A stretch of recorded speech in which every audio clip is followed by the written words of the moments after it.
Welcome to Are We Old? The show featuring two comedians getting nostalgic and tackling life's toughest question. Are we old? Here's your hosts, Mike Finoia and Charles McBee. What's up, everybody? Welcome to another episode of Are We Old? I'm one of your hosts, Charles McBee, here with my other great host, Mr. Mike Finoia. What's going on? Hey, buddy. Yo. What's happening, Captain? Everybody, before we forget, follow us on all the things, Are We Old? Instagram, on all the socials. Email us, areweold@gmail.com. Are We Old Podcast. areweoldpodcast@gmail.com. Patreon, Are We Old Pod. Patreon.com/Are We Old Pod.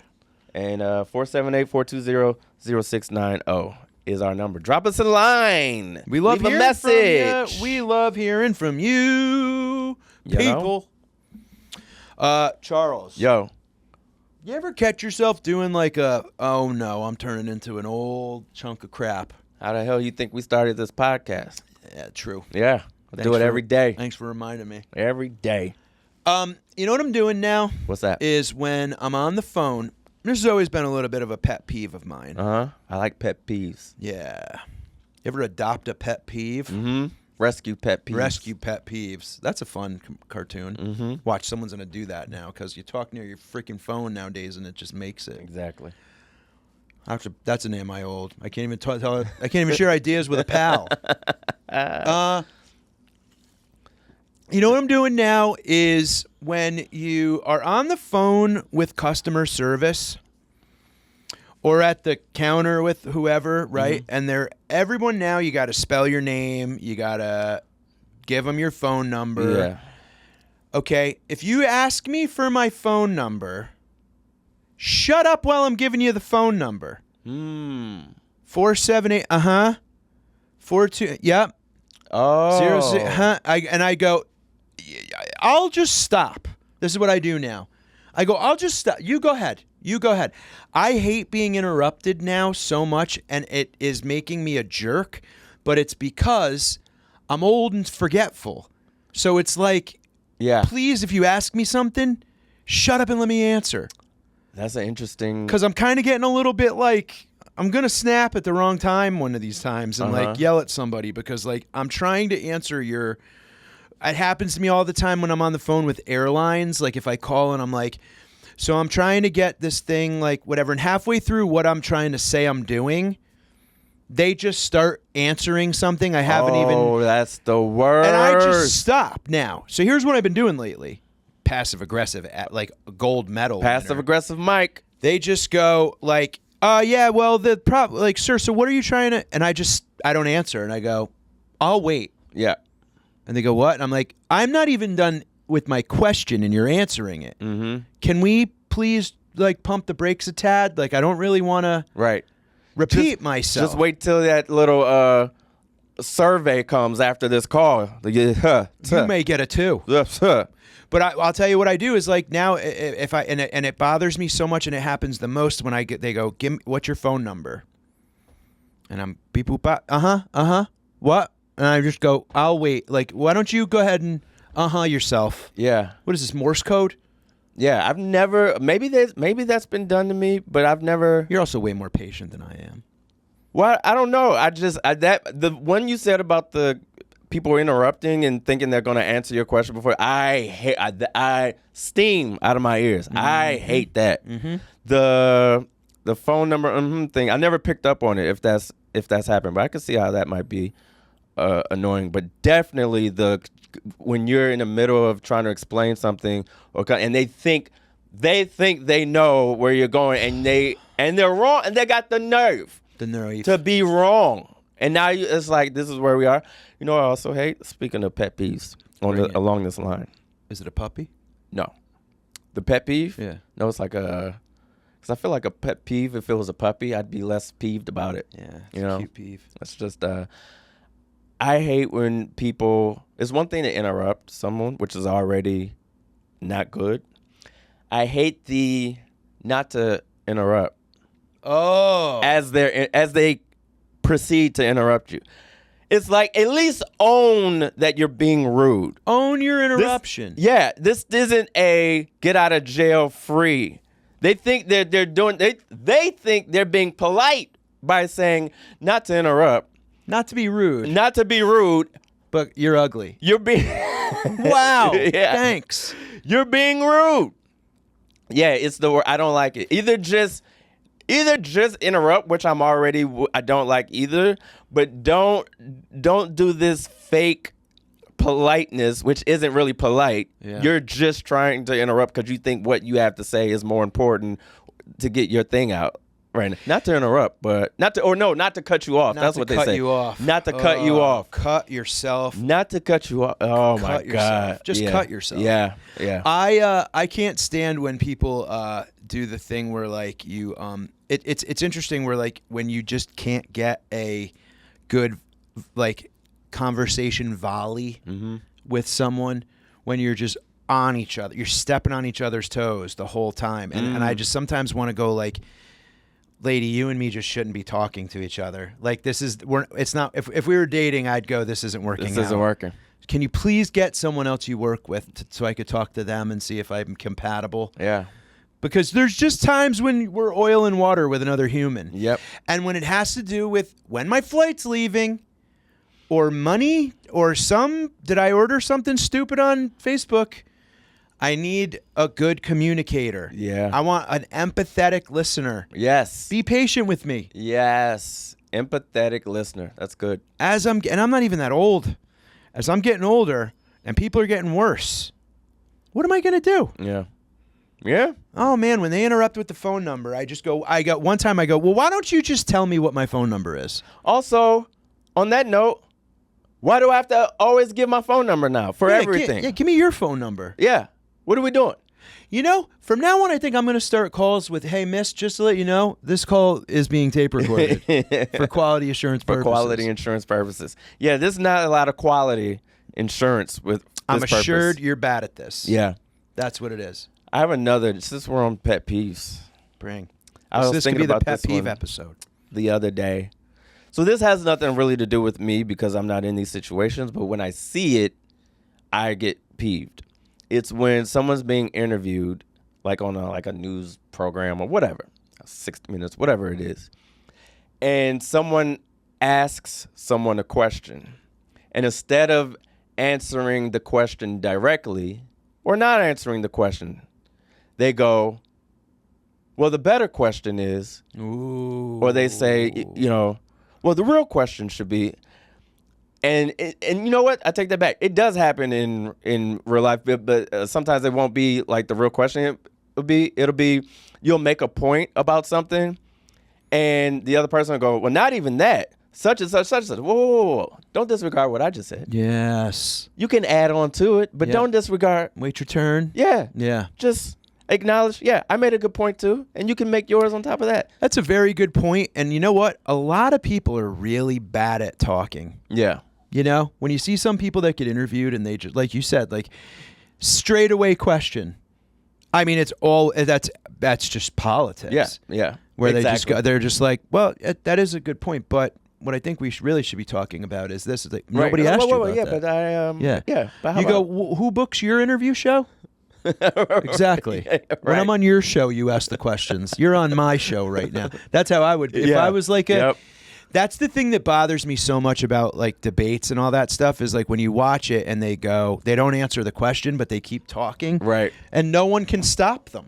'Cause Right. They just keep going. And it's like, yo, you didn't answer. You didn't answer. We should put scores on that. Like a high dive, like when they hold up the Right. 10s and stuff, be like, that was an actual answer. That guy gets a 10. Mm-hmm. You know? I hate that. Yeah, I don't like being interrupted. What are your pet peeves? Now I feel like we're another podcast. That's right. No, I does it bother you? Are you guys getting less and less patient with the customer service and it's just getting to a point where it's awful. The fact that you even, this is where I really get less patient. The fact that the customer service, but to even get to the customer service. Oh my God, how many, dude, if I had $1 for every time I screamed, operator, speak to a human, Please. I'm sorry. Can you repeat that? For the love of God, give me a person. I've said that into whatever, oblivion or whatever. Yeah, the Where I'm abyss. on the phone and they're like, is it this? Are you calling for this? Or are you calling for... And it's like, it's none of the above. What I need has to be explained to a person. It's none of the options that you're giving me. Is it this? I didn't understand what you just said. Yeah, because you don't have ears. Because you don't comprehend. Oh, it's the worst. It's the worst. Person, speak to... Before you do that, before I can bring you to... I understand you want to speak to a person, but before, I'm going to need a little bit more of it. Now you don't. No, you don't. No, you don't. No, you don't. Because it used to be, they'd go, you need this for option 1, this for option 2, this for option 3. And you hammer 0. Or to wait for, if you want to speak to an operator. Now, a lot of times, that last operator isn't even an option. It isn't. And if you press 0 prematurely, they go, that we don't choice was understand. invalid. I don't know. And then you're like, oh, checkmate. And then you're like, but you may have won the battle, but I'm going to win the war. Mm-hmm. And then you just keep calling and hitting numbers, dude. And then you know what I'll do? I'll go to sales. Put me to sales. Yeah. Because you know who's going to answer the phone? They want people answering when maybe they're going to get a new customer. That's right. So if you got a question for good old T-Mobile, but hi, I'm Ethan, the computer AI. Nope. Ethan sales. I want to spend some money. Oh shit! Hold on. Mm-hmm. Here's the real Ethan. Mm-hmm. Surprise! And then Greg. hey, Buckaroo, what can I get you? And you go, put me through to. I'm gonna, that's when it gets like, I got connected. I lie to everyone on the phone. I got connected to you. Oh, I tell them the truth. You do? Oh, I want them to know. What do you say? I go, hey, I haven't been able to talk to a person in the past 30 minutes, so I had them plug me into you. And so now I need you to blah, blah, blah, blah, blah. Like, okay. Here's my problem. And they go, oh, let me connect you to this such as such department. Well, see, my intro with that will be like, I'm calling because I have an issue with my coverage. Yeah. I don't know what you are. I don't know who you are. But if you put me on hold with a robot again, I'm going to find out who you are. Because I can't take this anymore. I have a special set of skills. Yeah, I'm sharpening a knife right now. I'm going to find you. Yeah. I'm putting camouflage on my bald head. Yeah. Yeah. No, it's bad. And it gets to the point where it's like you just want to do things yourself. You can't do and that's what they count on. I know, dude. That's the thing. That's what they count on. Oh, visit our website. I don't want to go to the website. I want you to take care of this for me. Oh my God, it frustrates me so much. Yeah. Okay, well, I'm glad it's not just me. Nope. I want to get into something real quick. Did you ever was there a shoe that you had as a kid that you grew out of? And when I say grow out of, I don't mean physically. I mean grew out of, like you couldn't wear it anymore because it was technically a kid's shoe. Yeah. But when you rocked it, bee's knees. Bee's knees. I had 2. One was a crispy pair of British Nikes, BKs. BKs all day. And the other one BKs were sick. BKs were sick. MC Hammer endorsed them. Yep. I forget who else endorsed, but you had a pair of BKs. BKs were so cool. Oh yeah, it was. They were great. And then LA Gears. Hell yeah, dude. LA Gears. The light ups. I remember when the light ups dropped. 6th grade, 5th grade, 5th or 6th grade. Couldn't tell me squat. Oh my God. Oh, a pair of LA Gear light ups. Were they the first light ups? I think so. I bet it was. I think it was. And LA Gears were sometimes sold at like discount stores. Yeah, eventually they did. They made their way to the Payless. Oh yeah, and stuff absolutely. Like that. For me, I would say they were skateboard shoes. So like skateboard shoes were very flashy in the sense of like big, fat, thick laces that were like bright purple or whatever. I had Vision Streetwear was like they were like black and red checkered. Like the Vans? They were kind of like Vans. Yeah. But they were like a DC, thicker like a gummy sole. Gotcha. Because when you would ollie, like when you would skateboard, you'd rip the pad of your sneaker. Uh-huh. If you were a skateboarder, you knew that this part of your sneaker would get shredded because you'd be running it up and down the grip tape. Yeah. So they would put like, they'd have sneakers with like gummier soles. So imagine Vans, but with like these type of bottoms. Yeah. And they were Vision Streetwears, VSWs. They were sick. And I had a pair of red and black checkered ones. I had a pair of like almost like a camo print, but it had like tiger colors. So those were super cool. But then when they got destroyed though, I was kind of like, am I that kid anymore? Like I almost felt it at the time where I'm like, because now when comfort transcends style, a nice kill shot, a nice Nike kill shot too. I got like 3-4 pairs of these. Oh yeah? Well, yeah, because it's like it works, and I know that since it works, they will discontinue it. So I order a ton and then just put them up rainy day. So when these get, Manhattaned out, dirty, when I step in a puddle of, God knows, You're right. in the trash. Because these are, I don't care about pulling anything off anymore. Right. Yeah. It doesn't matter to me. Yeah. They're not Velcro. They're not Skechers. I think I'm okay. Yeah. You're good to go. Yeah, even Reebok. Reeboks are cool. Yeah. You're rocking Reeboks right now. Yeah. Those are sick. I got the Allen Iversons. But those are cool. I'm talking old white dad Reeboks. Oh, no, shit ones. Yeah, the nurses. The nurses ones. Yeah. Like basically the Croc of sneakers. Yeah. Isn't it so funny how like one or two little subtle like accoutrements or lines or lack of lines or whatever turns a sneaker from being acceptable to I don't want to look like are you kidding me? my uncle. You get a crispy pair of Air Force Ones. Yeah. One crease in the trash. Gasoline on fire. It's insane. So You can't. It's unexplainable. There's no. But what do you do? Because sneakers crease. You buy more. Wow. It's insane. So financially irresponsible. But it is something that those and Timbs. Now Timbs are more of a New York thing, so I didn't really grow up wearing Timbs. But same principle. Soon as you crease, and particularly Air Force Ones, they have to be crispy white and no crease at all whatsoever. I mean, or else you might as well, like, why are you even wearing them? It's crazy. It's so wild because the thing that, as a white dude, a lot of folks now, dirty sneakers are in.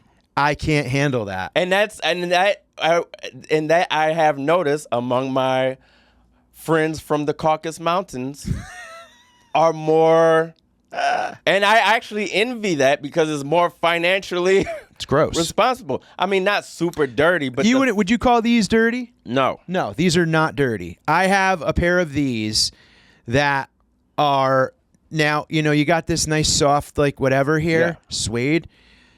If that gets wet, it turns like wet dog gray. I think that's when they've been demoted to walking the dog, right, taking out the trash. If I'm running to do errands, whatever, fine, I'll throw those on. Yeah. These start as stage sneakers. Then, if they get a little bit scuffy, they go down to, whatever. Right. New York City walking around. Because they're going to get dirty. And that's a very New York thing, by the way, where it's more, I feel like it's more acceptable here, fashion. It's expected because it's New York City. Because it's gross. So, yeah, you're going to have like dirtier sneakers or whatever. It's more normal. Especially like, that's why I wear Chucks a lot. Because Chucks in and of itself, particularly in New York, they're it's like a part of the culture a little bit. Sure. To be a little grimy, a little bit, little dirt on them or whatnot. Is a little more acceptable, even though I do enjoy a crispy pair of Chucks. But I love clean sneakers. But yeah, it's almost like it's a bit of character, a little bit with Chucks. But in general, I like clean sneakers. But yeah, that was something like forget about it. Jordan's Air Force Ones. no crease at all, no speck of dirt. It was insane. It was absolutely insane. I don't know how you do it. We don't. That's what I'm saying. You don't. Now, may I ask you a question? Yeah.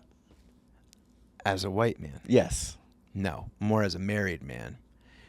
If you, as a black man, Yeah. get married and your sneaker gets a crease, does it still matter? What do you mean? Like, There's things that once you're married, you kind of go, who fucking cares? I got to spend my money on other shit. oh, I don't think I would care just as less of a married thing and more of an age thing. But your sneaks right here don't have no creases in them. I don't wear these. You're wearing them now? Yeah, now. How come? When we walk out of here, I walked in with Chucks. Oh, I don't mean to. No. I didn't mean to blow up The third pull the wall. cover back. Pay no attention to those sneaks behind the curtain. No, these are the stage. So do you carry sneaks or do you carry shoes with you to the club, comedy clubs? No, because comedy clubs, I'm less. I don't care that much about. Wow. I do care. There are shoes that for clubs that are in between these and. I don't care walk around. They're like in the in-betweens. Yeah. They could be a little whatever, but I'm not tripping. But these are like, and also these are like specific. These are like my AIs. Those are super cool. Like, thank you. These represent like a time in these are nostalgia. This is a time in my childhood. My Grant Hills, forget about it. Like, I'll never walk around in the How city. many pair of sneakers is this like, can I ask you? Yeah, I got 3 pairs of these, different colors. I got the black ones. I got the red tips. I got these, and then I got my Grant Hills, which stay pristine in my home. I never wear them. Do you wear them around the house? No, but I have worn them like in situations like this where I was like, oh, I'm going somewhere. Like when I was on set with the Charlemagne show. Yeah, we would get dossied up for the show, right? And then I would put them on because I'm inside or whatever. Sure. But then I would switch them out when I would go out into the world. And then I got a couple pairs of J's that, stay. So smart to bring them with you. It's so funny when like it's interesting the things I've been getting a little bit like kind of anal about, and I want a clean traveling sneaker. Like when I'm on planes a ton, and if it's, look, 50-50, and I can't even believe I'm admitting this. Sometimes I'll kick the shoes off on the plane. Sometimes I don't. Most times I don't. If there's someone next to me, I don't. But if I have an empty seat next to me, forget about it. I'm taking my pants off. Yeah. But I like having a nice pair of sneaks that are comfortable, that are not dad sneaks, but that I can like kind of slide on, slide off, whatever. Yeah, totally. That are clean. And nothing is worse than like you roll your dumb suitcase over it, and now you got like a big smear on the top, and you're like, I can't do this. And now they become so like that in between sneaker. Yeah. I have probably, like so many pair of too dirty for stage, too dirty for travel, but not yet ready to cut the lawn. Right. And they're kind of just in this weird limbo. Yeah. I started giving those away. I call those like my bodega sneakers. Bodegas, yeah. I call them dog walkers. Yeah. Because it's just like, whatever, I'll walk around the neighborhood in those, but I'm not going to go on stage with them. I'm not going to, Yeah. I think personally clean sneaks is like a thing of, when I was a kid, we didn't have money for like a ton of sneakers or whatever. So my sneakers were filthy. Mm-hmm. So there's something about, and I don't have 1,000 of them, but it's like, kill shots are super comfortable. Yeah. I'm all about comfort. I think these look cool too. Yeah. So I'm like, all right, I finally found something that is like lightweight, low profile.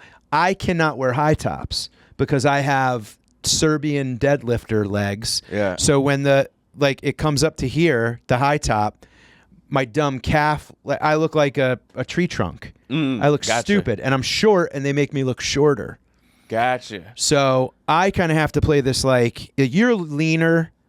Yeah, and your style fits more a high top. I feel like high tops, because I don't do high tops a lot, because I'm similar, other than like I said, mostly I'm wearing Chucks all the time.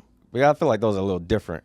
But with these, the older I get, the less I actually like walking in these. I feel like these are like, again, it brings me back to when I was a kid playing basketball and stuff like that. Now when I walk around, like even here when I'm walking around, I'm just like I'd rather a more like comfortable. Totally, dude. Totally. Shoot. When we're getting to the age where like our feet hurt. Oh yeah, forget about it. I mean, how sad. Forget about it. Nothing was better though than walking into school first day of school with those freshies. Oh my gosh. Oh my gosh. It was like floating on a cloud. On a cloud, bro. And you sit and you have to, there's a way that you kind of walk. Again, back to my thing, it's like God forbid a crease. So you're like walking like a jackass, just like flat foot. It was insane. Wow. Absolutely insane. Wow. There are also, just real quick, going all the way back though to kid.